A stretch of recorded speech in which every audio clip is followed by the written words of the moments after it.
TikToker Rama Basnet 30,000 धरोटीमा भए रिहा। दर्शकबिन चर्चित टिकटकर रमा बस्नेत 12 दिनको प्रहरी हिरासतपछि कडा रूप लिएर बाहिरिएछन्।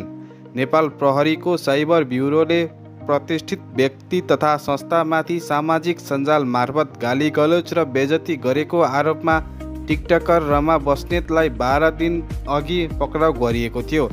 तर बिहिबार अदालतले रमालाई 30,000 धरोटीमा छोड्न आदेश दिएको हो। रमा बस्नेत राष्ट्रिय स्वतन्त्र पार्टीका सभापति रवि लामिछानेकी ठूलो समर्थकको रूपमा चिनिन्छन्। उनी सामाजिक सञ्जाल मार्फत अन्य दल तथा नेताहरूको खुलेर विरोध गर्ने गर्छिन्। चाहे भुटानी शरणार्थी काण्ड होस् या भिजिट भिसा प्रकरण, उनले सधैँ प्रधानमन्त्री तथा गृहमन्त्रीको कडा आलोचना गर्दै आएकी छन्। यसै कारणले गर्दा उनलाई पक्राउ गरिएको खुलेको छ। हिरासतबाट निस्किएपछि रमा अझ आक्रामक देखिएका छन्। पत्रकारहरूसँग कुरा गर्दै उनले भनिन्, म अझै पनि बोल्न छोड्दिन। अन्याय, अत्याचार, विकृति र भ्रष्टाचार विरुद्ध म सधैँ बोलिरहनेछु।